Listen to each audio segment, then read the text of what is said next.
Oke, jadi pada kali ini saya akan menjelaskan UAS dari MIS dari nomor 1 sampai 5. Pertama, dari soal pertama yaitu buatlah mind map yang menjelaskan proses transformasi digital dari Netflix. Apakah sebuah bisnis akan ada perubahan dalam bisnis type Netflix dalam sejarahnya?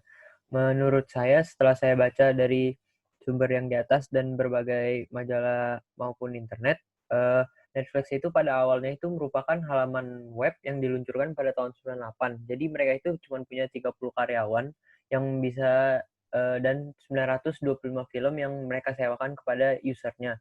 Lalu lama-kelamaan sejak tahun 2000 Netflix ini mulai maju dan dia berubah menjadi langganan per bulanan atau rental sewa film.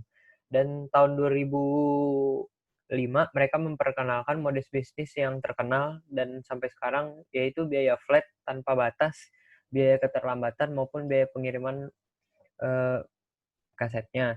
Di mana pada waktu itu kaset DVD yang kita tahu mendominasi pasar Netflix. Jadi Netflix ini memutuskan untuk membagi produksi tersebut dengan cara Netflix DVD. Lalu setelah model DVD tersebut, mereka keluar dari model rental tunggal, yaitu yang sewa-sewa seperti biasa pada umumnya, dengan perubahan. Yaitu perubahannya adalah mereka memperoleh tren digital sehingga merubah kebiasaan konsumen yang mereka telah selidiki sehingga mereka mengetahui bahwa layanan Netflix ini meluncurkan layanan streaming dengan media internetnya. Jadi pada tahun 2000-an itu kan sudah mulai internet sudah memasuki tren digital dan Netflix ini melihat peluang tersebut. Teknologi digital yang cepat berubah melahirkan model bisnis yang lain juga bagi Netflix. Dan melalui teknologi digital ini Netflix bergantung pada pendapatan iklan sehingga keuntungan tersebut untuk memproduksi kontennya sendiri dan menggait membeli lisensi acara TV resmi. Dan yang pada bagan ini ada beberapa yang Netflix lakukan setelah tren digital tersebut seperti 2008 Netflix membeli dan melakukan kesepakatan dengan Star Entertainment acara TV dan lalu 2010 2016 melakukan perjanjian dengan Paramount Picture, Lionsgate Entertainment, NGM dan lain-lain. Dan game changer perubahannya itu mereka itu selalu berevolusi dan beradaptasi serta survive dari gangguan digital dan mereka sendiri pun yang menjadi gangguan digital tersebut dari acara tersebut sehingga mereka pun sukses untuk bisa dibilang sukses dalam menghadapi adaptasi gangguan digital tersebut. Yang awalnya yang kita tahu dari di atas adalah mereka melakukan sewa, terus mereka pasti sudah melakukan prediksi perubahan perilaku konsumen akibat adanya internet ini. Makanya mereka siap untuk memasuki era tersebut.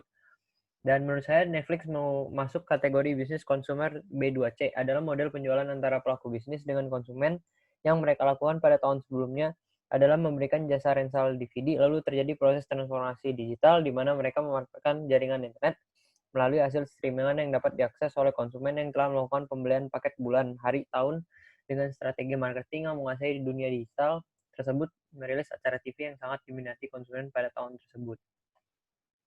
Lalu soal yang kedua, buatlah diagram penerapan bisnis intelijen BI atau big data dalam bisnis Netflix. Jika tidak ada, buatlah diagram.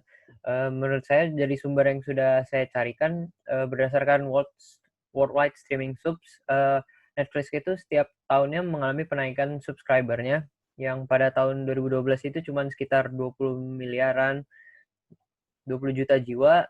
Lalu pada tahun 2018 itu melonjak dengan sangat cepat. Netflix menggunakan perangkat lunak untuk mengatur big datanya seperti alat intelijen bisnis tradisional seperti Hadoop, Teradata, serta solusi open source sendiri seperti Lipstick dan Genie. Jadi Netflix itu telah dapat memastikan tingkat keterlibatan yang tinggi dengan konten aslinya, sehingga 90% pengguna Netflix telah terlibat dengan konten aslinya. Pendekatan big data inilah yang diperoleh Netflix menjadi sukses sehingga dibandingkan dengan industri TV di mana 35% acara diperbarui setelah musim pertama. Netflix memperbarui 93% dari seri aslinya.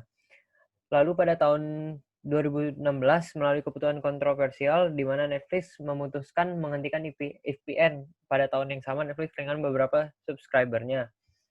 Lalu Netflix mengolah big data di atas dengan mengumpulkan data dari 160 juta jiwa lebih pelanggan mereka untuk menerapkan mode analisis data untuk menemukan perilaku pelanggan dan pola pembelian. Netflix mengumpulkan beberapa titik data untuk memperoleh profil terperinci tentang pelanggannya. Profil ini jauh lebih rinci daripada persona yang diciptakan melalui pemasaran kontroversial. Lalu yang ketiga, buatlah diagram menjelaskan layanan CRM yang dilakukan oleh Netflix. Jadi melalui diagram ini jelas yang saya paling besarkan adalah modern marketing dan yang kedua itu email marketing. Jadi setelah saya baca-baca tentang berita di luar negeri maupun sumber-sumber bahasa Inggris, CRM Netflix ini sangat bagus, terutama melalui email dan modern marketing itu seperti Instagram maupun face to face langsung bertemu dengan customer-nya maupun dengan telepon maupun SMS. Jadi dengan sistem CRM ini memeriksa pelanggan dari sudut pandang beragam. Sistem ini menggunakan seperangkat aplikasi terintegrasi untuk mengatasi semua aspek hubungan pelanggan, termasuk layanan pelanggan, penjualan, dan pemasaran. Nah, si Netflix ini mengetahui kebiasaan yang nantinya atau genre yang mereka sukai dari streamingan Netflix tersebut. Makanya nanti mereka bisa email dan melakukan kayak Netflix Tonight atau film-film yang bakal keluar pada tahun atau bulan tersebut. Terus yang keempat, buatlah diagram yang menjelaskan operasional excellence dari Netflix dan jelaskan dengan detail. Jadi saya akan membagi, ini bersumber langsung dari Netflix-nya sendiri, blog Netflix. Jadi mereka itu ada dua, dibagi operasional excellence-nya runbook dan streaming. Nanti ada hubungannya dengan CRM dan di atas-atasnya. Yang pertama itu yang akan saya bahas, runbook-nya. Jadi, untuk mempermudah pengerjaan sistemnya, sistem streaming dan, hal runbook-nya, Netflix itu membangun Winston. Winston ini merupakan penyedia platform otomatisasi runbook yang diluncurkan dan diatur oleh acara untuk para insinyur Netflix, sehingga menjadi, tuan rumah yang menjalankan runbooks dalam mengenapi, data runbooks Netflix sendiri. Winston ini adalah alat yang digunakan untuk pengembang di mana mereka dapat melakukan outsourcing tugas diagnostik dalam menanggapi suatu peristiwa. Jadi dengan runbook Winston ini memudahkan para teknisi atau tim IT Netflix untuk mengolah dan mengeksekusi runbook. Runbook itu sendiri adalah biasanya suatu kumpulan prosedur dan operasi rutin sistem yang dilakukan oleh administrasi sistem seperti IT dan tim-tim yang ada di Netflix-nya. Lalu untuk mencapai menciptakan operasional excellence pada Netflix, mereka melihat cara kerja streaming itu sendiri. Jadi mereka itu selalu maintain SPS mereka itu adalah kayak bisa dibilang denyut nadi streaming Netflix-nya itu. Jadi mereka kayak selalu support dan maintain mengelola sehingga pas kayak orang pulang kerja atau hari liburan, jadi lonjakan streamingan itu nggak bikin berat atau bikin Netflix-nya itu nge-lag. Jadi ada nanti kalau misalnya ada yang rusak, nanti akan ada sinyal atau deteksi deviasi dari SPS-nya itu sendiri. Terus yang kelima, buatlah diagram layanan omnichannel. Jadi diagram omnichannel ini yang saya buat. Yang pertama itu Netflix. Maksudnya dari diagram ini adalah Netflix ini bisa dibilang model bisnis yang semuanya serba terkoneksi gitu. Jadi kita bisa buka di mana aja, maupun di tempat manapun, kapanpun, dan di melalui gadget apapun. Menurut saya yang dilakukan Netflix adalah mereka sangat memahami customer journey, yaitu mereka sejak masa pandemi ini maupun sebelumnya mereka mengetahui bahwa kebiasaan konsumen mereka itu adalah orang yang suka menghabiskan waktu, senggang, dan berbelanja online. Di situ mereka mendetek melalui sistem SPS yang di atas tadi, bagian operasional yang di atas, data-data di atas, dan mereka mengambil kesimpulan, oh mereka itu gini loh, suka buka ini, suka buka ini. Jadi Netflix di sana dan suka muncul gitu melakukan tindakan yang harus mereka lakukan. Nah, lalu dan yang lebih hebatnya lagi tuh lewat email maupun lewat gadget maupun lewat iklan, mereka tuh selalu update berita movies terbaru. Itu merupakan best strategi sih menurut saya dari mereka melakukan berbagai cara untuk menarik user mereka itu sendiri. Dan kita juga bisa mengakses yang terpenting di mana saja.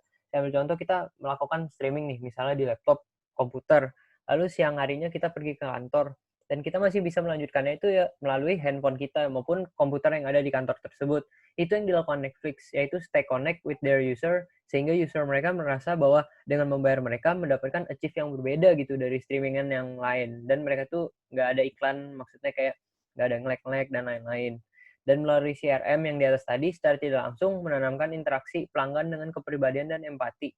Jadi dengan CRM tersebut, Netflix tuh sudah memperkirakan bahwa akan kemana nih iklannya, lewat email ataukah lewat pop-up bar di Instagram dan stories Instagram dan lain-lain.